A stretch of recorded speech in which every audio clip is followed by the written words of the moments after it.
Salut tout le monde, bienvenue sur ma chaîne, bienvenue sur la chaîne Ezekiel For Real, your favorite doll, la plus mignonne des mignons, la plus pimpante des pimpantes. Il n'y a pas mon 2, il n'y a jamais mon 3. Trapping like the narco, got dope like Pablo, cut dope like Pablo, shot trees with the Draco, on the north got Diego.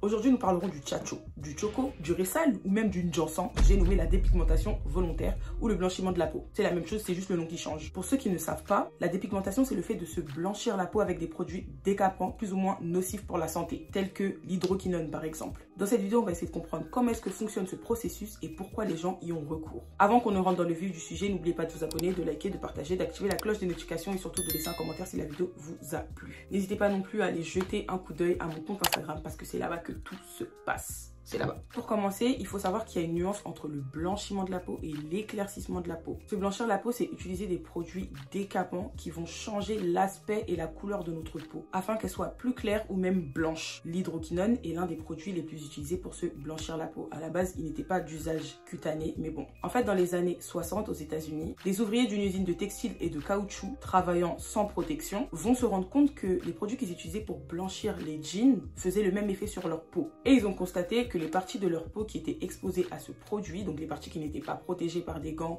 ou par des protections, devenaient de plus en plus blanches avec le temps. Et c'est ainsi que des produits à base d'hydroquinone ont vu le jour sur le marché. Donc ils ont commencé à être commercialisés aux États-Unis avant d'être vendus dans le monde entier. Notamment en Afrique subsaharienne avec des pays comme le Nigeria, le Sénégal, la Côte d'Ivoire, le Mali, le Congo aussi. Dans l'idée des gens, la dépigmentation, on la retrouve qu'en Afrique subsaharienne, donc en Afrique noire, alors que ce n'est pas du tout le cas. Même au Maroc, qui est un pays d'Afrique dite blanche, on se dépigmente aussi la peau. Quand on tape dépigmentation volontaire de la peau ou blanchiment, la plupart des photos sur lesquelles on va tomber sur Google vont mettre en avant des personnes avec la peau noire. Alors qu'on se dépigmente aussi en Asie, dans les pays comme les Philippines, le Pakistan, l'Arabie Saoudite, l'Inde, la Thaïlande et même le Japon. On se dépigmente aussi dans les pays nord- et sud-américains comme le Brésil et la Jamaïque. Par contre, comme je l'ai expliqué, s'éclaircir la peau est différent de se blanchir la peau. Et je vais vous en donner un exemple. Quand on a de l'acné, les boutons vont laisser des cicatrices et de l'hyperpigmentation post-inflammatoire. Et pour pallier à ces problèmes, il faudra utiliser des produits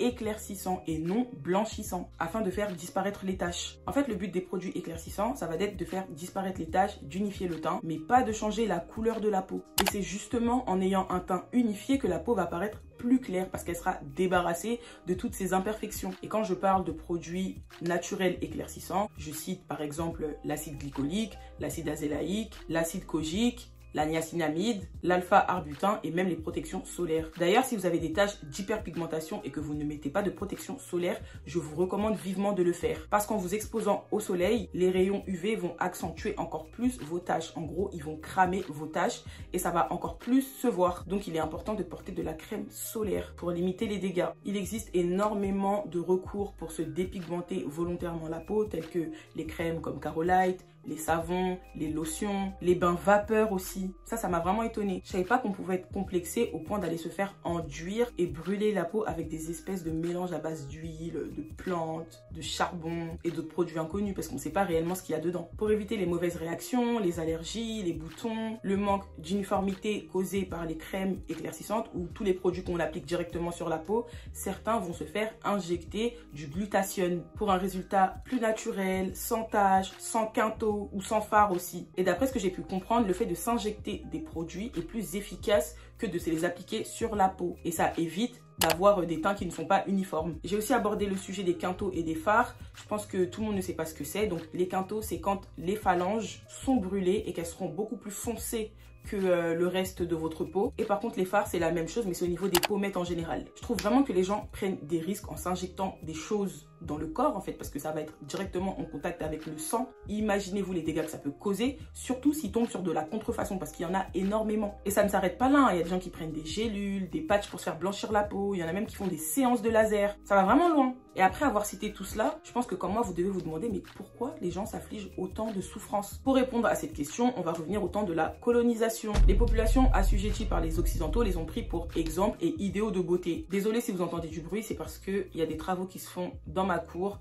Donc voilà. Du coup, au temps de l'esclavage, il y a un réel travail psychologique qui s'effectuait sur les Noirs. J'en ai déjà un peu parlé dans ma vidéo sur le colorisme et le défrisage. Donc je vous invite vraiment à aller les regarder si ce n'est pas déjà fait. En tant qu'esclave, on te faisait bien comprendre que tu n'étais rien face à la race blanche. Je dis race parce que c'était les termes qui étaient utilisés. Bien sûr, nous sommes tous de la même race, la race humaine. Il y a une hiérarchisation qui va se faire en fonction de la couleur de peau des esclaves. Donc plus tu étais clair et moins on te confiait les tâches ingrates. Par contre, si tu étais noir foncé, tu allais travailler au champ sous le soleil brûlant. Et eux, les clairs, ils travaillaient à la maison en tant que domestiques, dans des conditions beaucoup plus acceptables. Après avoir complexé les noirs, ils vont réussir à les diviser et une sorte de concurrence va s'instaurer entre les noirs qui sont clairs et les noirs qui sont foncés. Je peux vraiment pas rentrer dans la profondeur de ce sujet, mais je vous invite vraiment à aller regarder encore une fois ma vidéo sur le colorisme parce que j'explique vraiment ce phénomène. Bien que l'histoire soit plus ou moins différente, on retrouve cette notion de colorisme un peu partout dans le monde.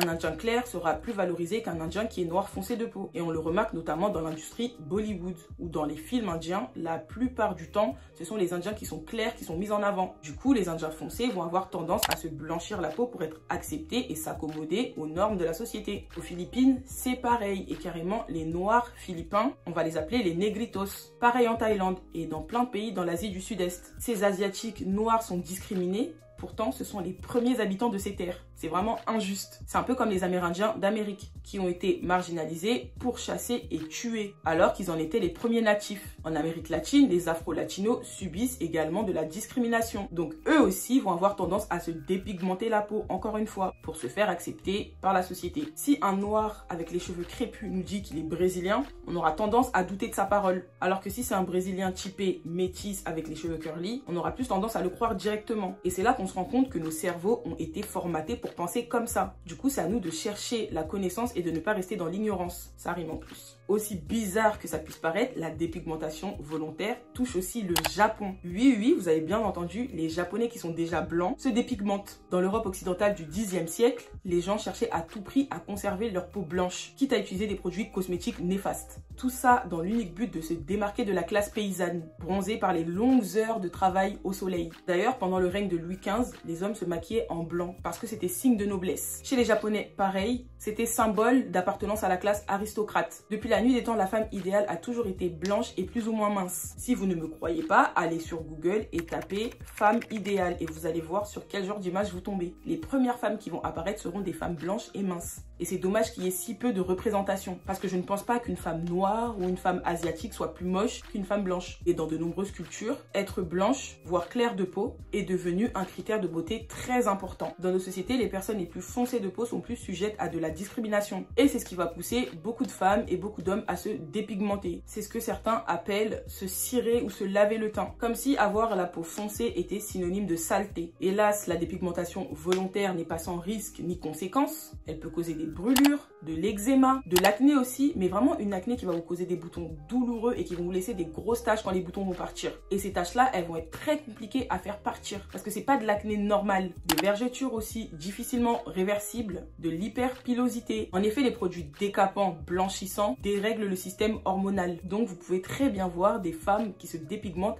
avoir de la barbe. En vous blanchissant la peau, vous vous exposez à des risques de cancer, d'infection et de troubles de la pigmentation, de cicatrisation difficile aussi, parce que tous ces produits toxiques et abrasifs vont détruire toutes les couches de votre épiderme et votre peau sera plus faible. Il y a même des bruits de couloir qui disent que certains médecins refuseraient de prendre les patients qui se dépigmentent extrêmement la peau. Car après opération, il serait quasi impossible de les recoudre du fait que leur peau soit très abîmée. La dépigmentation peut provoquer aussi de l'hypertension artérielle, des insuffisances rénales, des troubles neurologiques et même du diabète. Pourquoi prendre autant de risques et ne pas s'assumer tout simplement? Il faut aussi qu'on arrête d'être coloriste. Nous les noirs, nous sommes les premiers à pointer du doigt les blancs en les traitant de racistes, de coloristes, mais on sait très bien le faire aussi. Je vais nuancer mes propos. Tous les noirs ne sont pas coloristes. Seulement certains le sont. Dans certains pays d'Afrique, par exemple, on considère les femmes claires comme étant les plus belles.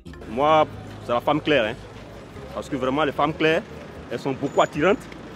Et puis, c'est la lumière. Et si vous demandez, par exemple, à un homme de choisir entre une femme noire qui est un 10 sur 10 et une femme claire qui est un 4 sur 10, certains vont choisir la femme claire qui a un 4 sur 10, juste parce qu'elle est claire. En fait, elles sont synonymes de douceur, de fragilité, donc c'est plus valorisant pour eux. Les hommes adorent les femmes claires. Il faut que nous stoppions cette hiérarchisation en fonction de l'intensité de la couleur de la peau. Cette personne est australienne, mais celle-ci aussi. Cette personne est indienne et celle-ci aussi. Cette personne est tout autant thaïlandaise que celle-ci. Acceptons-nous tels que nous sommes. Arrêtons de nous dépigmenter pour ressembler à un certain modèle de beauté. Soyons nous-mêmes nos propres modèles. Les générations de demain, c'est nous qui les élèverons. Alors apprenons à être fiers pour le transmettre à nos enfants qui le transmettront à nos descendants. Par contre, tout à l'heure, j'ai parlé de dépigmentation volontaire, mais j'ai omis de parler de dépigmentation involontaire, qui se manifeste par des maladies telles que le vitiligo ou l'albinisme. Voilà les gars, c'est la fin de la vidéo. J'espère qu'elle vous aura plu, que vous avez pu apprendre des choses. Moi, en tout cas, ça m'a fait plaisir de pouvoir la tourner.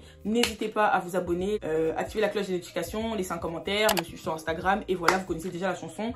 On se retrouve la semaine prochaine. Franchement, donnez de la force, la famille, il faut que ça pète. Bisous!